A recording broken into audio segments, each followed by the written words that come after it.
ma'am नमंग उरीब अखोगी को chart की pattern अदुगा एंट्री पीरीब ngसागी सी one of the best strategy को फॉर इंट्राडे नत्रगने एनी अखोगी टाइम फ्रेम द वर्क तौब अदुगा मखन की स्ट्रेटजी ने हाइरिबे स्ट्रेटजी से कोई पुन यंगमिनसे सिदा सिजनरी से कोई करी करी इंडिकेटर सिजनैनो प्राइस एक्शन गसु खरा मरी लेनब्रा हाइबसी गुंबा कनो से कोई कोई सेक्रेट होइबा कनो से पॉइंट से कोई पुन्ना जेंगमिनसे को हाइरिबे स्ट्रेटजी सिदा कोन सिजनरी से को कोई सुपर ट्रेंड सिजनरी एमए सिजनरी अदुगा हेकन से सासु सिजनरी को अदु मैम कोई सि जेंगद्रिंगी ममांगदा कोई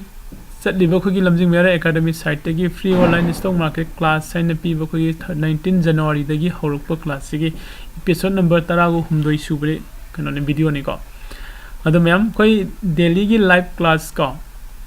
गूगल द पुंग 3 तौरबने को अदो हजि खितंग कनो त लेपी अदो ngasi दगी दिसु हौबो याबे खुदोंग साबे लै अदो गतोपन कोई मंडे दगी को मंडे दगी लाइव ट्रेडिंग सेशन स्टार्ट तौरनी को मंडे दगी कोई होगदो लाइव ट्रेडिंग सेशन सिदा जॉइन तौबिनी मसिंगना व्हाट्सएप ता कोई टेक्स्ट तौबिरो अदुगा मेन ओइना हारिबा लाइव ट्रेडिंग सिदा कोई थोजोंना कनोगी मागी चार्ज फीस लो ले जदे जस्ट जेरोदा अकाउंट अम खतंग सिनबियो लमजिंग मेरा एकेडमी की साइट तगी को हाइबदी सोमनो ट्रेड तौगदौरिबा जेरोदा की अकाउंट से लमजिंग मेरा एकेडमी की कोई लमजिंग मेरा की पार्टनर की मखा ओपन तौब जेरोदा अकाउंट सिजनबियो हाइरिबे अकाउंट से पारो मतुंग लमजिंग मेरा की साइट की बेसिक दगी एडवांस लेवल वा ऑप्शन अदुगा से इंक्लूडिंग हेजिंग को अदे कोई प्राइस एक्शन लोइनमक लमजिंग मेरा एकेडमी साइट की फ्री ऑफ कॉस्ट ट्रेन तौजगनी को ओके अदो कोई हजि लाइव सिगी one of the best strategy कोई हजि उब फंगिबा केनोसी कोई जिंगसे कमाइन नो सिदा मार्केट से डाउन द लाए एकदाई एंट्री लौदिनो एकदाई बाव थमगे स्टॉप लॉस थमदिनो नत्रा अदुगा स्वाइदे मार्केट से एंट्री लौगद्रा लौरोइद्रा अदि सिदा को स्वाइदे सिग्नल पीरी एंट्री लौबा याब्रा लौरगदे काममुंद लौदिनो सिदा चलिबा मोंग से कोई एंट्री लौबा यादुइरा को सिदा एंट्री लौगद्रा लौरोइद्रा को हाइरिबा मयाम से कोई पुन्ना जेंगमिनसि को सिकक्ते नतना कोई 25 जनवरी की मार्केट तक कमाइन तौगी के हाइरिबा नमिसिदा कोइन सिगी स्ट्रेटजी से सिजनरमगदि आई कदाइदगी एंट्री लौरगा कदाइ बावबा थंबा यागे गा हाइबको सिगुम मखन की फजरब पॉइंट्स मैम में स्कैल्पिंग ओइन तौबस यारबा स्विंग ट्रेड ओइन तौबस यारबा को एनी टाइम फ्रेम द वर्क तौबा अदुगो मखन की स्ट्रेटजी नि को one of the best strategy नि हाइरिबा स्ट्रेटजी सिदा कोई सपोज लाइव इंडिकेटर सिंग सिगा पुल्लगा कोइना प्राइस एक्शन की कनमा हाफसिल लगसु को सिदा ngसाई मार्केट से सिदागी एंट्री लौरगा लाए प्रॉफिट बुक तौथोखरे खल्लसी स्वाइदे कन साइडवेज चलगा आइदि को मागी रेंज अमगी मनुंग द रेंज बाउंस तौरगा लाइरे मार्केट से रेंज बाउंस तौबसिदगी ब्रेकआउट तौरको मतम दई एंट्री लौगे खनबसिदा डबल ट्रिपल टाइम्स आइदि रेंज बाउंस ओरमबगी सिदागी मागी मखारम द ब्रेकआउट लौरे सिदai एंट्री लौगे खल्ले को सिदai एंट्री लौबसिदा कदाइ बौ चुमगे हाइसे मथक्तगी red line and the green line सिना अनि सिनसु सिग्नल से कमाइन पीगे हाइबसे कोई जेंगमिनसि को अदोई लाके मैम हाइरिबसि की स्ट्रेटजी से अइना क्रम मोंगनो सेमबनो को मैम दई ताक्सगे अहनबदा अइगी किनसि पूरा क्लीन तौजगी के को नंबर 1 ओके लैरिबा कनोसि सिनी को ए स्वाइदगी हौरके ते लैरि मैम इंडिकेटर्स ने कोन सिजनगदे इंडिकेटर आइदि करिनो राइट एंट्री पॉइंट नत्रगा राइट एग्जिट पॉइंट लाकदौरे न खोदि इंडिकेट तौबिरक को प्री डिफाइन तौबदुगी खोगी टेक्निकल एनालिसिस त कोन सिजनरिबा को पोसक मने आइदि खोगी एंट्री नत्रगा एग्जिट की कनो से टाइम से माने हानन को खोगी अलर्ट पीबी रख पाई तारे सिग्नल पीबी रख को सुगुम मखन की इंडिकेटर सिंग से कोई सुपर ट्रेंड हाइबो इंडिकेटर अम लैरि हाइबो सुपर ट्रेंड हाइबो इंडिकेटर से कोई कदाइ दे फंगने हाइ कांदा इंडिकेटर की मनुंग संगबियो अदुगा सुपर ट्रेंड हाइना सिदा सर्च तौबिरो को सुपर ट्रेंड से हाफसेल लसिको सुपर ट्रेंड से हाबा मतुंग द कोई होजि उरिबा कनो की फिबम से छाने लैरे को सिमंगनी आगे टाइम फ्रेम क्या होइदिनो टाइम फ्रेम से 1 मिनट तो होइबा याई को 1 minutes time frame or kind of loin mangare ko 1 minutes time frame se leire 1 minutes ki time frame do iba yai aduga ko adidi koi 2 minutes oiba 3 minutes any time frame oiba yai tawbudu hen accuracy oiba hairagadi minimum da 5 minutes ki time frame sisu adu mokoi si naba yai ko the 5 minutes ki time frame da idi amukai hen koi na accuracy se high accuracy log gaya gadi minimum koi gi 10 minutes ki time frame da lobio 10 minutes and above da ko dekho 10 minutes and above ko adu sida super trend na high se karino super trend na high se karino kada magi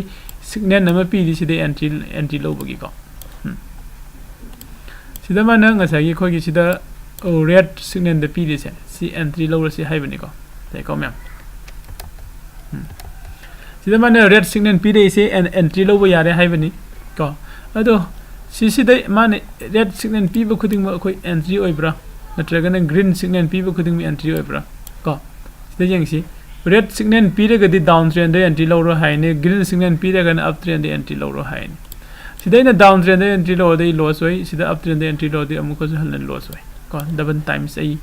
loss oi numituma trade ani da trade ani mak 100% loss oi ga market gi thoki ba su yai to adu de sigumba makhan gi khogi indicate kano na super trend pi riba kano sing se summi bra ko sida su entry pi re kadai bau soi bau se le ko profit kha budi phangame sida de ko at least adai di entry kadai da pi ba te jing si ko sida entry mu pi re kitang down se lame ko do sida hagala ko matam da ai pakhal tan ai kirak pa dagi lokthok khra ga ai sida su loss oi ba su yai ko okay ado sida entry pi re sida entry pi ba sida ka khale ya ba ka khale ko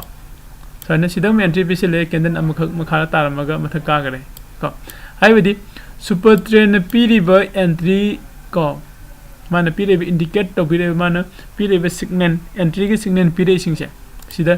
fake signal mayam ma yauri ba hai ri ba fake signal sing se koi comment to ga remove to ga da gi hai ba how to remove it ko hai ri koi na si comment to ga remove to ga ni hai ra kan da si remove to bu gi kano si makhan mayam ma koi gi haira ba hojikan di koi gi yamna expert roi ba koi gi trader mayam am su leire na try even manipur gi manung da su hai ri ba koi gi trader sing sina magi aund makhan gi semam ba yai ko ado agi oina mayam da hai ri ba si gi strategy si gi oina share ko sum tawjening bai torok pane hai ri ba sta pi ri ba fake signal sing che khoi na comment to lok thok kani ha bi khoi jing min si ko ahan ba da khoi gi super trend sang che super trend sang ga magi length ko atier length se khoi sense to se length se khoi 40 do on thok si ko am ko bi ga no 40 do on so si stand sang ga nang na kai go mi stand sense so ning ba le ga di stand sense to ba ya ga ni ado khoi gi di stand si de by default tham si ko si de le up arrow si na ko up arrow sin nga sagi site green color sini ko green color up arrow sin na se up trend entry lo bo yare hai ba ge du gumbo kan signal ni man pi re se arrow down ko china ko ye no ni ko adu okay to roge okay slightly sense to rongani ko na sai 10 de lai ram ba gi 40 don thoro ko da chima yare sida su koi fake signal muthala bara hai ga di ko kharma khidi mut khare ayam ba di mut pa phang de ko se kharma khidi mur khare ngasagi soi de skida down sida up am piram basing do hojik sida down am pire ko than lai ado ko gi sida super trend khaktang sizinaraga trade lo basi matang da yam tang haijaram ge super trend khatang lo ga trade lo matang sida entry se kadai de lo ge kan man de si candle sida pire hai de candle masa mak sida entry lo ru matam da asoi ba lak pa su yai ko khoina jeng ga do si kaino sida signal pire ga di super trend gi line se makha da green line one leibra hai su jing biu to adu ga super trend gi line se green line on lai okay adu next ki candle sida koi entry lo se next ki candle se na ka gamba red oil ga di ai hangai ba su yai natra green la ga di lo bu ya ba gi chances lai ko sumai kari gi no ha ga di se su ko gi remove to ba gi makhanam ne ko fake entry se remove to bi makhanam ni sida red ta pire sida ini entry to siluraga di market si makha da sukum kum dana sum ka kha khare ko ai sida loss hobe ai sida su pire sida entry lo siluraga dai loss hoye ko sida entry pire makha da green line signal pire sida entry pire makhin mathak da red signal pire ani mo loina summi ko animakti loina chume adubo sigi haribe entry point sing any entry loruba matamna di aidi loss oire ko adudi sigi remove si so koi kamaina mu sigi lairiba fake entry sing si so koi kamaina mu remove tawgani harigadi next koi indicators ama mu hapsan ji ko haribe indicators yamna common loiba popular loiba adugo makhan gi indicator ne kari indicator no kan koi ma haina myam khangna ba moving average haribe indicators ni ko moving average haribe indicators se koi hapsale ko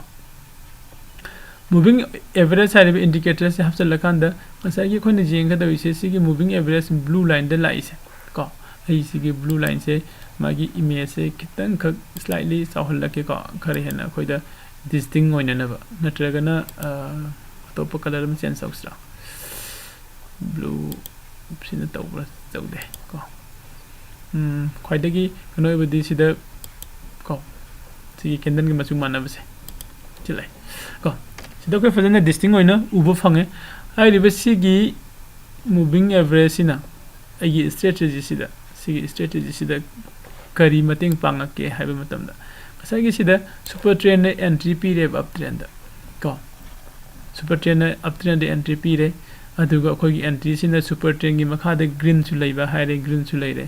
moving average nam hai sina moving average gi mathak ta candle se form to ba hai bani sisu form to re sida yarabra ko sida ina atopa point ma mamang de na hai gi first point super trend entry piriba candle se sida koi entry low se next low se hai bani ko next low se aduga nga ngai thong asin tor ga jeng si ko adu sigi fact signal sine bu khone lok thok se hai se ko adu sigi fact signal se lok thok na bu hon rakpa matam da masa ko gi sigi laiba moving average ki magi kano se input lag mai leng se ko 9 khak oi bai mota 55 oi se kai gi na kan da moving average kum basida de ko gi magi confirmation se ko gi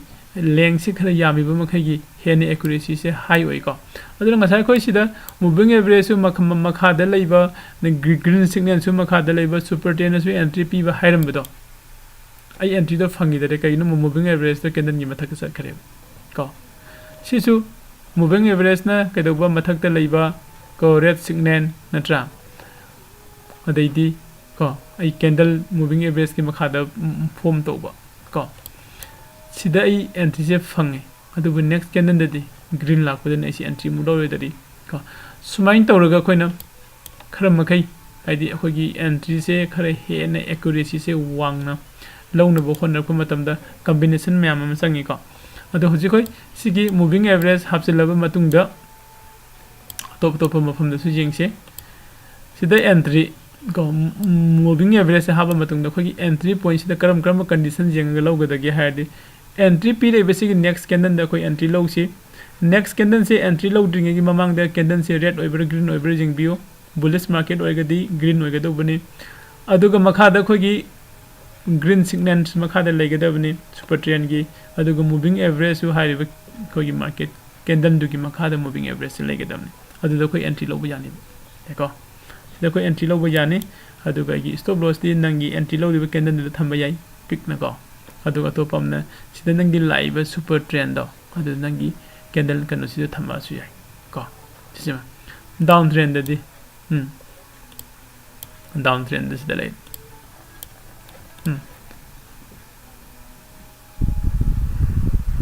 okay down trend sida lai nangi moving average market ki mathak te lai re aduga super trend gi red signal market ki mathak te lai re ko moving average ki mathak te su lai ko sida su moving average ki super trend gi makha da moving average lai mana sida candle de sida entry low hare ko aina next de low re khalasi green sida I khare loss o oi ge tawe ko haidi ki bam phawe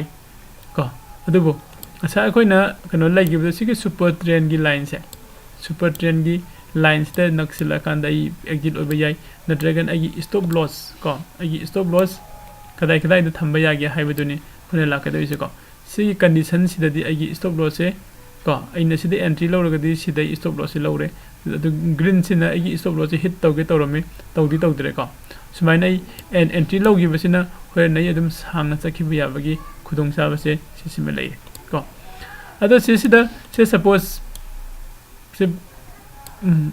mai candle sing se green na moi red na moi engom dam awaba moi dra oi ko ꯍꯥꯏꯗꯤ ꯑꯩꯉꯣꯟꯗ ꯌꯥꯝꯅ ꯍꯥꯏꯗꯤ fear ꯑꯣꯏꯍꯟꯕ ꯑꯗꯨꯒꯨꯝꯕ ꯈꯔꯁꯨ ꯀꯩꯅꯣ ꯇꯧꯔꯤꯕ ꯍꯥꯏꯔꯤꯕꯁꯤꯒꯤ red ꯑꯃ ꯑꯣꯏꯕ ꯒ꯭ꯔꯤꯟ ꯑꯃ ꯑꯣꯏꯕ ꯆꯠꯂꯤꯕ ꯀꯦꯟꯗꯜꯒꯤ ꯃꯥꯒꯤ ꯌꯥꯝꯅ ꯐ꯭ꯂꯛꯆꯨꯌꯦꯁꯟ ꯑꯣꯏꯕ ꯀꯩꯅꯣꯝ ꯑꯩꯈꯣꯏꯗ ꯎꯍꯜꯂꯤꯁꯦ ꯁꯤꯗꯒꯤ ꯍꯦꯟꯅ ꯁꯨ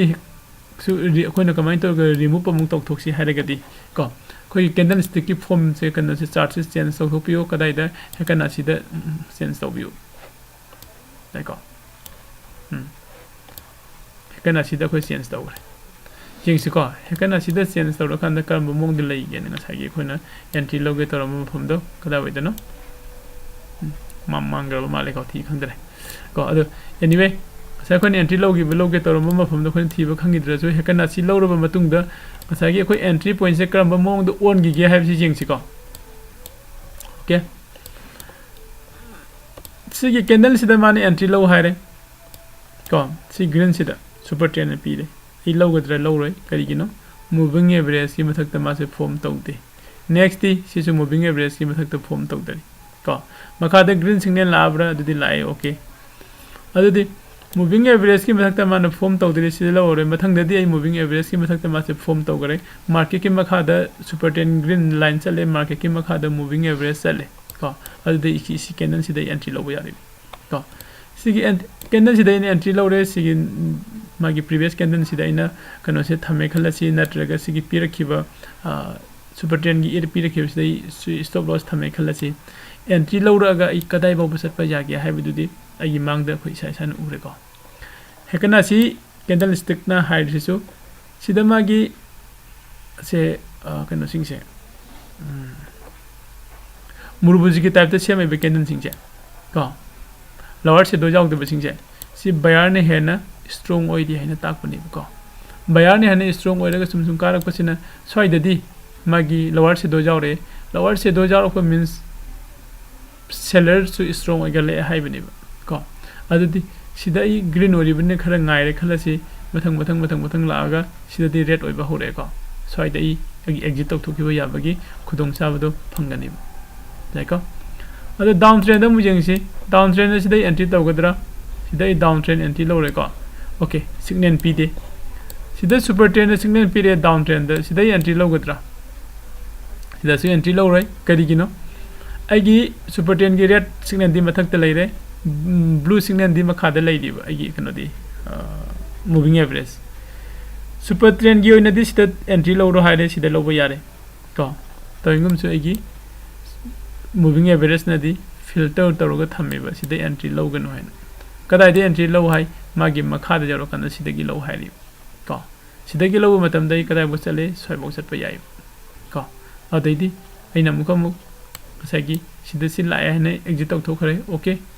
तो सम सांगना लाय स्टॉप लॉस दि आदम मथक तले होरबनि नत्रा दो सिदा ग्रीन खर लागा सो इदुम खांगबो याबगी चांस लै अदुगा मथंग कुमदगी बो याबे चांस लै को अदो अखोय अममु लाक्सि अतोप सिग्नल अममु सिदा ग्रीन सिग्नल अम पीरे को सिदा ग्रीन सिग्नल पीरे अगी सुपर ट्रेंड की ग्रीन कदाइ लै मखादा लै रे सिग्नल को मूविंग एवरेज ब्लू मखादा लै रे ओके सिदा एंट्री लौबो यारब्रो यारे तो इंगुमसु अखोयना सिगु सिदासु अमु खेना अखोयना रिमूव से तौननबा नेक्स्ट कैंडल द ओइन लौसि हाइको ओके नेक्स्ट कैंडल सिदा इन लौरगदि इस खदा बो चले सिपाउ चले नेक्स्ट रेड लाइ सिदा अखोय एग्जिट त होबो यार को हेकना सि चार्ट की मतुंगिना हेकलना सि के कैंडल खरंग मागी चार्ट की मतुंगिना हाइरिसे मसागी सिदा लैरिबा कैंडल सिंगसे हदि लोअर से दो जाउदबा सिंगसे लोअर से दो जाउदबा सिंगसे कैदोबिबा लोअर शेडो जाउदबा सिंगसे खोगी बायरना को हेन स्ट्रांग ओइबा अदुगुमा मखनगी कैंडल ngaktane को लोअर शेडो जाउरागदि को सेलरना सेलर सुमागी प्रेशर से लाए है ताकपनि को अदु कलर सु खोय जेंबे ग्रीन कलर नायरे खलो स्माइन तोरगा खोय चलब मतुंगदा कदाइदा नंग एग्जिट तौनिंगे नंग अपामबनि नत्रा the next muk sida lai sida red signal am pire red signal pire ko ado si kenan sida de changaroi natra sida changdre next changi khalasi next kenan se green han form torom bani adu dai di red lom nukum bani red lom dai kuma ko sa changi khalasi si bau se ngaire mathang da green la ko matam da gi stop loss hit tawre sida ai loss oiba natraga na stop loss hit tawraga lai hoba su yai ko adu kagumba khogi time frame se 10 minutes kine 10 minutes 20 minutes 30 minutes fau sida ai profit flam phangani natra sida ai to oba su yai natra next the second se jengo second se entry lawdra lawroi karigino sida khogi moving average makha da form tori mathak da form tor kan khoi lobu yai soiba profit lobu yai ko so na khogi previous day ko that 25 ko 25 ki atraga 20 ga masi that kya masi that 20 ga add ni ko 26 ki 25 ki 26 ki candle koi yeng ba yai ko entry ka da pire ko na mana ko koi entry se sida pire da pire sida entry pire ko sida entry pire entry this the period tangum sung ai entry this the lawre khalasi si candle ani si katang ai profit aduga stop loss hit tawre sida ko ai loss oi bagi time ni ko that 25 sida adu high reverse gi jaga sida ko na kagumba technical analysis su sizinaraga ko technical analysis the market se down trend de lai down trend de la ko matam sida ai gi kano si entry si sigi makharam da hydra gadi sida gi breakout period kan da loge ga haiba gi adugumba concept se sida kon apply tawram magadi ko sida su ai sida entry la lawra gadi yam sang nai na stress lawba ya bagi sum khudong cha basu lai ko aduna ina mayam da thamjani ngi se high river sigi strategy sida koi super trend moving average Heikin ashi chart super trend na kaino entry ko hen super oina khogi hen mayam da gi khwai da gi fajaba trend du ni mana tagak tuise moving average na aigi live market ki average tu gi matungina sida entry to bajai or yade super trend haire ise ko sida jawri ba fact sing se lokthok si haiba gi moving average nang mating pangsilak bani adu gi matung da Heikin ashi nang lai sina ngasa gi market ki live up and down masa mayam ma ko gi red color green color candle masa form tawra khan ko ni fear oi ba phau ga da busing do hariba fear oi ga da busing do remove to hon bibni ko aduga next da koi technical analysis hapsela isna hariba kariguma mafam amada ko kariguma condition khara da sida market is on down di lame ko say suppose down the lamba market ni hariba down the live market se sida ai entry low matam da ko soidana chumdura haiba kana se hena khone confirmation lowning ga di hariba si condition si koi apply toksin bai ko sikata nate makha du si yeng si ko sida pura down trend ni lai si sumdra down trend lai aduga sida super trend lai re aduga koi moving average ki makha super trend ki makha da market si lai ri torgum su sida I down trend di entry tawre natra sida ina down trend de entry low ge hariga di hariba si gi candle ko sida gi break out pi gi bai ne ngai re khala si low ani ngai re ko market se sida kano da koi down trend de lakpani sumi ko sigi down trend de live market se sida market se sida consolidate tawra kan da range bound tawra kan da lai gere ba matam khara sigi leiba matam se sida ina mai bottom sida low sing sida touch tawra line ma draw tawra thame ko line ma draw tawra thamba matung da entry se sida loge haina hidi sida gi breakout tawre sina breakout tawra me next candle ko sima khada form tawre ko super trend thakta red signal de leidi aduga moving average ki makha market se sali ko adu sida su ko ne entry low ya gani the entry low ga di kadai bonu sibaw cha pay na traga sibaw cha pay ko samana ko na ai reverse gumba strategy ko super trend moving average plus Heikin ashi sizinaraga semba sigi kano si koi Monday gi morning da 9:15 to 10:30 koi trade dominasi mayam ko group ta join tobiro aduga hairiba trade sida koi nungaina wari sara ga punna trade dominabagi khudong sabado lobiyo ko aroiba ina ko mayam daina request ko khogi lamjing meira hairiba khogi YouTube ki channel se subscribe like and share toba ko bigana si hairaga episode number 13 sadelo sinjarage next episode ngamina se hairiba episode se ay amuka hanna khogi super trend gi ko multiple super trend sizinaraga khoina comment tawraga सिगुंबा फजरबा strategy से same यागनी हाइबदो दे अदु के अमुक मथंग दे पुरगा लाक्सके को कनागुम इंडिकेटर्स खंगदबसिंग को वीडियो से हंजन हंजन जिंगबियो अतोप अतोप मथंग मथंग इंडिकेटर्स मैम अमसु ए पुरगा लाक्सके नि को ओके थैंक यू